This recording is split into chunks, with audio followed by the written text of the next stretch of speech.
누가복음 24장 1절부터 12절 말씀까지 한 절씩 교독하겠습니다. 안식 후 첫날 새벽에 이 여자들이 그 준비한 향품을 가지고 무덤에 가서 돌이 무덤에서 굴려 옮겨진 것을 보고 들어가니 주 예수의 시체가 보이지 아니하더라.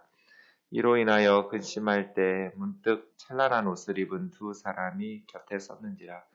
여자들이 두려워 얼굴을 땅에 대니 두 사람이 이르되 어찌하여 살아있는 자를 죽은 자 가운데서 찾느냐. 여기 계시지 않고 살아나셨느니라. 갈릴리에 계실 때 너희에게 어떻게 말씀하셨는지를 기억하라.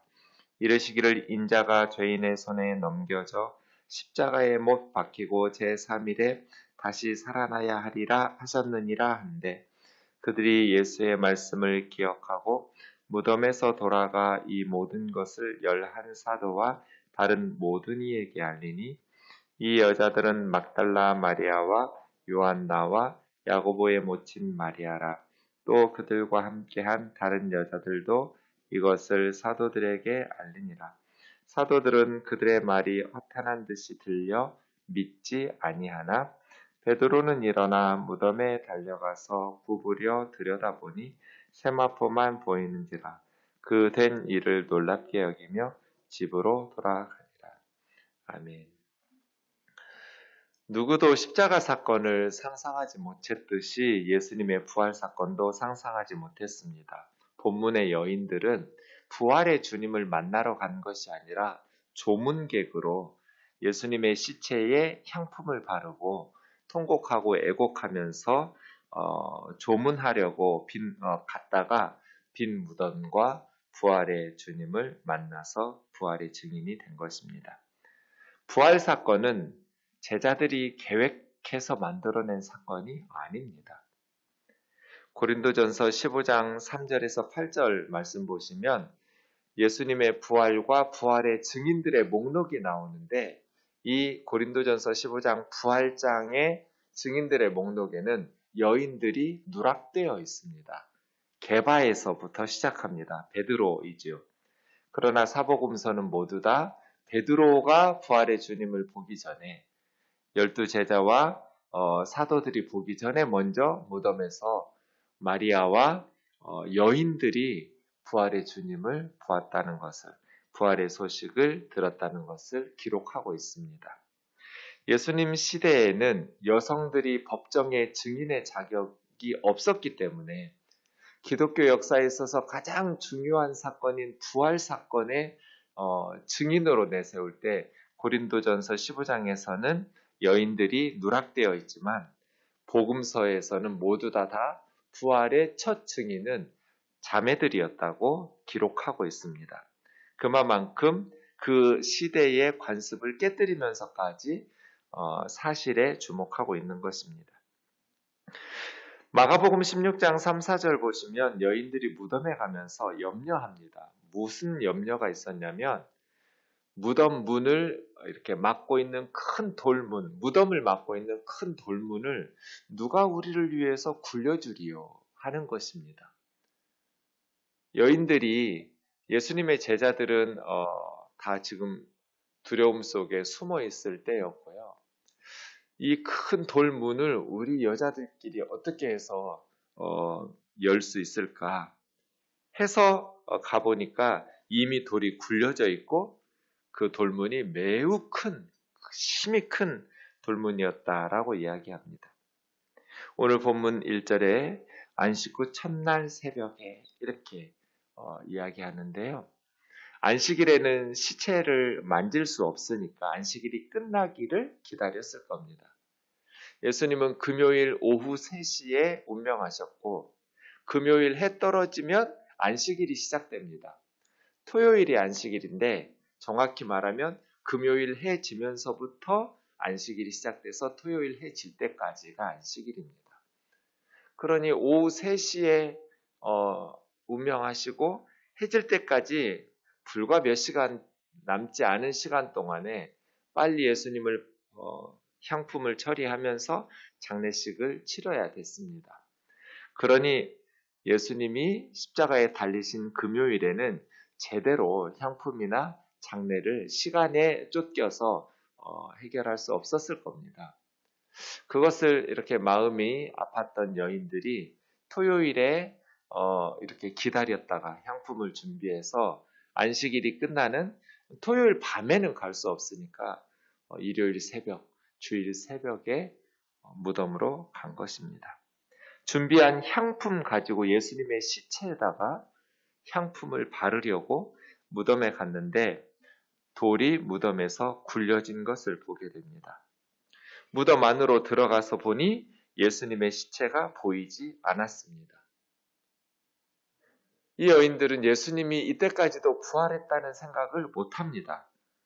그래서 근심할 때 어떤 근심을 하냐면 누가 예수님의 시체를 가져갔을까 하는, 부활했다고 생각하지를 못하고 예수님의 시신이 없어졌다는 생각하고 예수님이 없어져서 근심하고 있을 때 문득 찬란한 옷을 입은 두 사람, 사복음서에서 부활에 대한 기록들이 조금씩 차이가 납니다. 어쩌면 똑같이 기록할 수도 있었을 텐데 그렇게 똑같이 말을 맞추어서 부활에 대한 기록을 하지 않은 것을 보면 오히려 더 신뢰가 가는 부분이기도 한데요. 실제 일어난 사건은 훨씬 더 많습니다. 그런데 일어난 것들 중에서 저자에 따라서 이렇게 선택해서 글을 쓰게 되는 것이니까요. 똑같이 우리가 지금 부활절 새벽 기도회를 드리고 있지만 이 새벽 기도에 대해서 여러분 써보라고 하면 여러분이 인상 깊었다고 생각하는 것들만 선택해서 쓰게 될 겁니다. 그래서 똑같은 것을 경험했지만 써놓고 보면 각각 다를 겁니다. 오히려 표현이 다 똑같았으면 서로 말을 맞췄다라고 말하는 게 쉽습니다. 똑같이 쓰려고 입을 맞추지 않는 이상. 그런데 큰 굵직굵직한 내용은 동일하죠. 주님이 부활하셨다. 무덤이 비어 있었다. 천사적 빛난 존재들, 천사들이 이야기했다. 여인들이 첫 번째 증인이었다. 베드로와 요한이 무덤가에 달려갔다. 부활하신 주님이 제자들에게 나타났다. 이러한 중요한 요소들은 동일하게 이어지고 있습니다. 이 부분이 빛난 옷을 입은 두 사람처럼 보인 거예요. 여인들이 볼 때는. 이 천사들이 무덤 안에서. 천사들이 책망을 합니다. 여자들이 두려워 얼굴을 땅에 대는데 두 사람이 어찌하여 살아있는 자를 죽은 자 가운데서 찾느냐. 어째서 아직도 예수를 죽은 자로 생각하고 있냐는 거예요. 여기 계시지 않고 살아나셨다. 갈릴리 계실 때 너희에게 어떻게 말씀하셨는지를 기억해보라. 인자가 죄인의 손에 넘겨져 십자가에 못 박히고 제3일에 다시 살아나야 하리라고 하시지 않았냐?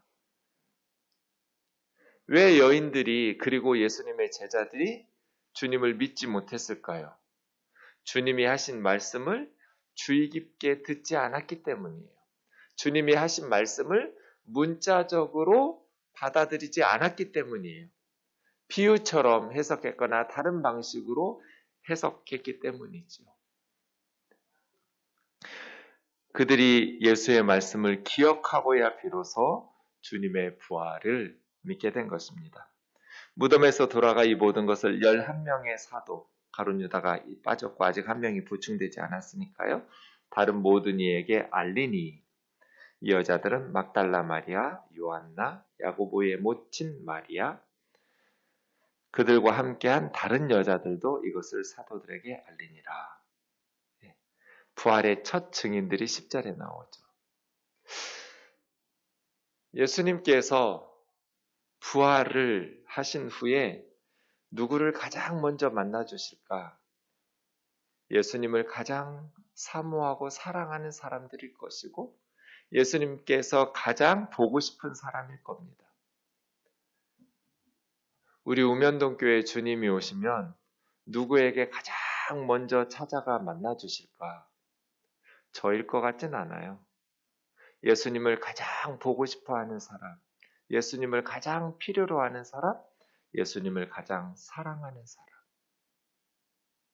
여인들, 그 시대에는 사람 대접도 받지 못하고 천대받았던, 법정의 증인으로 세워주지도 않았던, 무시받고 멸시받았던 여인들에게 율법, 토라를 가르치느니 차라리 그 율법을 불 속에 집어던져라.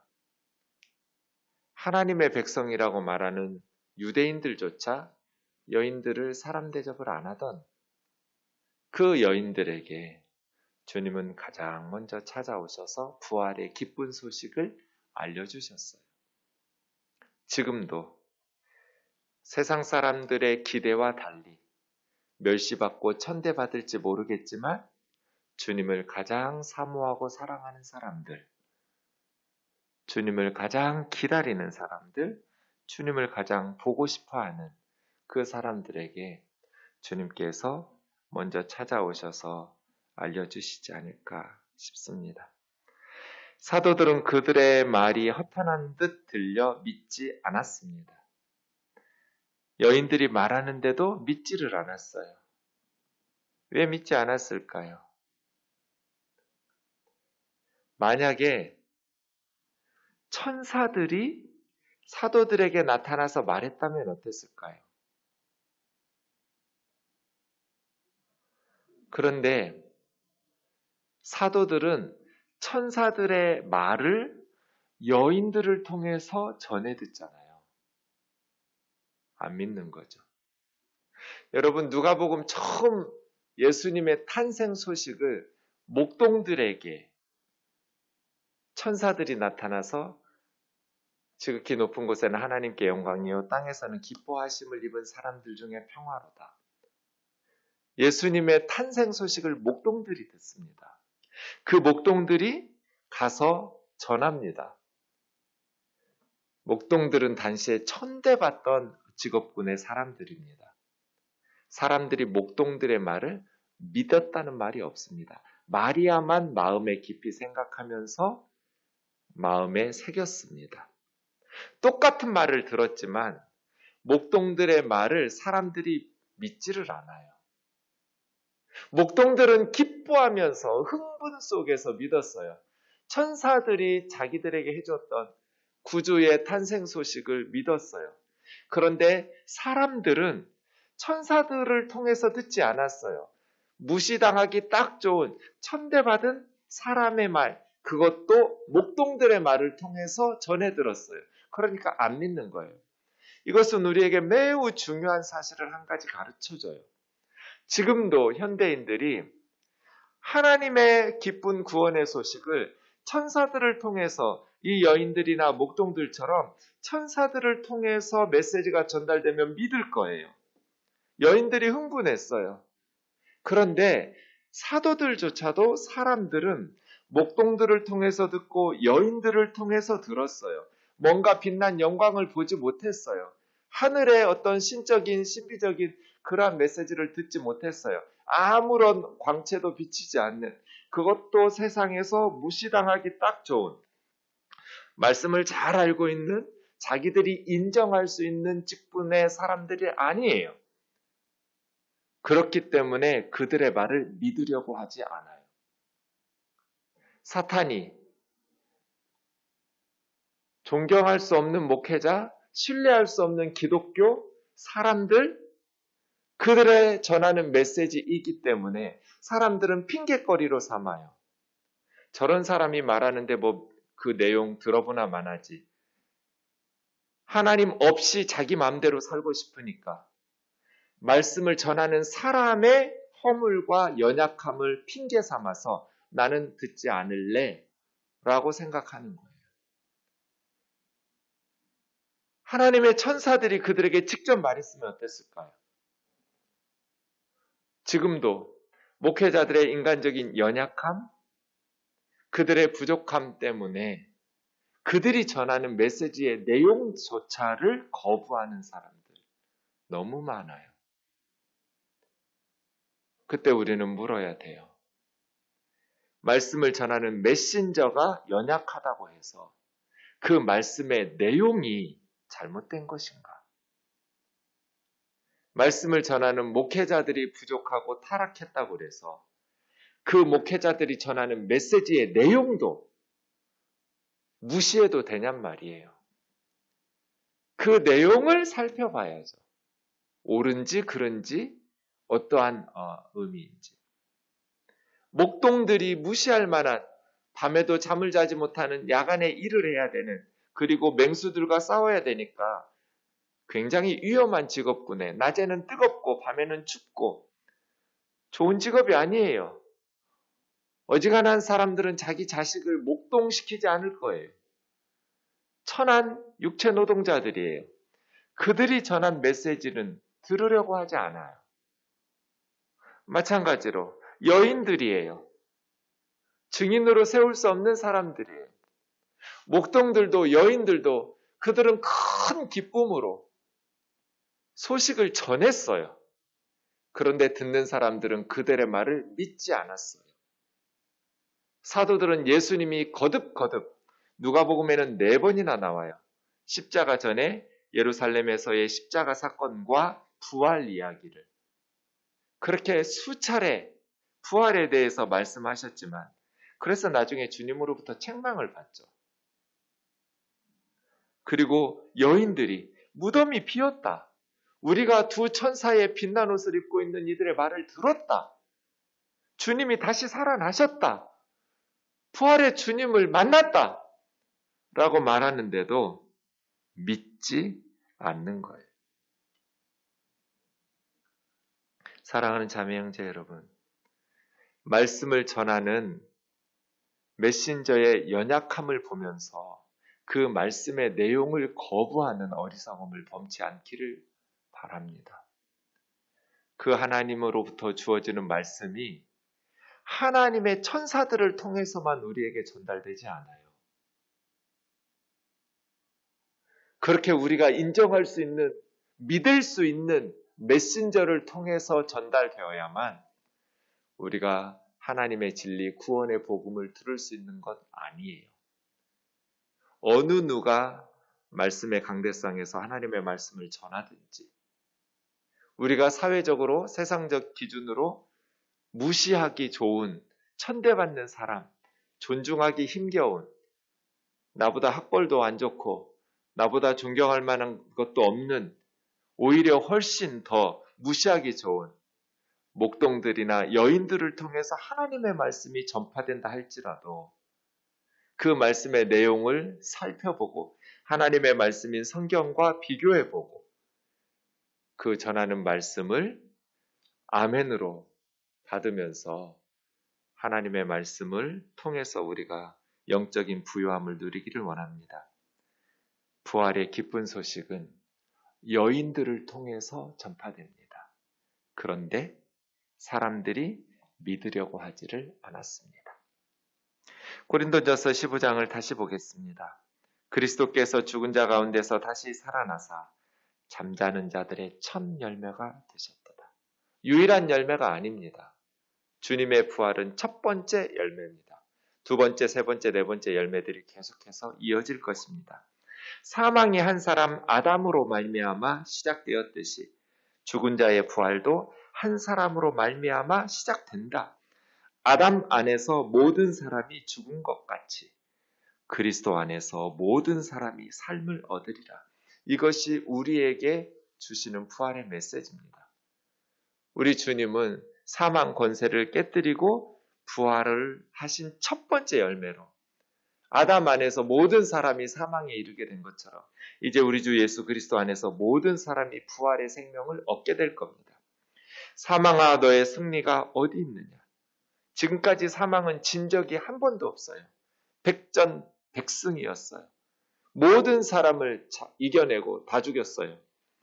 하지만 최초로 사망이 더 이상 자기 권세 아래 예수님을 묶어두지 못하고 사망이 패배당하면서 부활의 사건이 일어나 버렸어요. 그 모습을 보고 사도 바울은 사망아 너의 승리가 어디 있느냐? 사망아 내가 쏘는 것이 어디 있느냐? 사망이 쏘는 것은 죄요. 죄의 권능은 율법이라. 우리 주 예수 그리스도로 말미암아 우리에게 승리를 주시는 하나님. 우리도 사망 권세를 깨뜨리고 사망에 묶여있지 않고 다시 부활의 생명으로 승리하게 될 거라는 거잖아요. 하나님께 감사하노니 그러므로 내 사랑하는 형제들아 견실하며 흔들리지 말고 항상 주의 일에 더욱 힘쓰는 자들이다. 왜냐하면 너희 수고가 주 안에서 헛되지 않은 줄 알미니라. 사랑하는 자매 형제 여러분, 세상 사람들은 이 복음을 믿지 않으려 하기 때문에 그냥 자기들 생각대로 살아가지만 우리는 분명한 미래 다시 살아날 것과 주님 앞에 설 것을 기억하면서 주의 일에 더욱 힘쓰는 자들 되기를 원합니다. 세상 사람들이 뭐라고 말하든지 세상의 사상은 변합니다. 그러나 주님의 말씀은 불변의 진리입니다.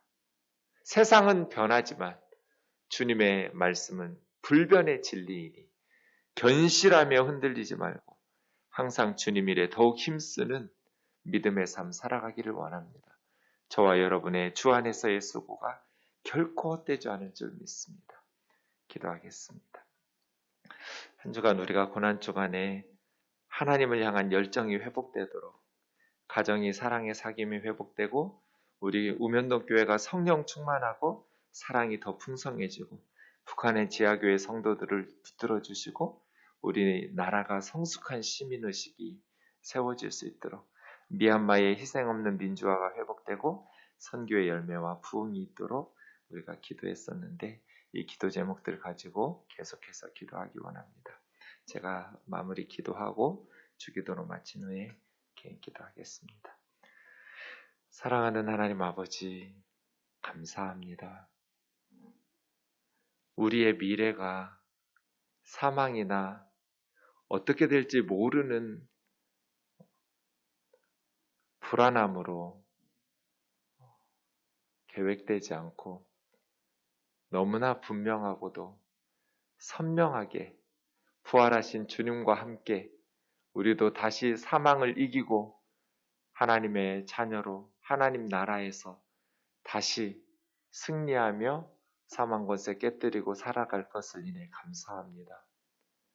세상 사람들은 그 복음을 전하는 연약한 메신저의 모습을 보면서 무시하기도 하고 거부하기도 하고 자기 뜻대로 살고자 하는 하나님에 대한 저항과 불만과 자기 인생을 자기가 왕이 되어 살아야만 행복할 것 같은 에덴 동산의 사탄의 거짓 메시지에 지금도 설득당해서 스스로의 인생의 주인이 되어 스스로 살고 싶은 대로 살아갑니다.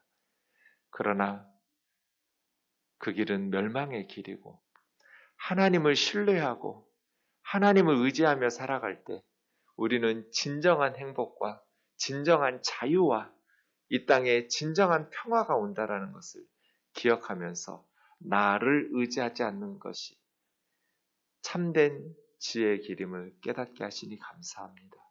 부활의 주님, 우리 가운데 생명의 은혜를 부어주셔서 날마다 주와 함께 믿음으로 승리하는 견실하며 흔들리지 않고 항상 주의 일에 더욱 힘쓰는 값진 인생 살아가게 도와 주시옵소서.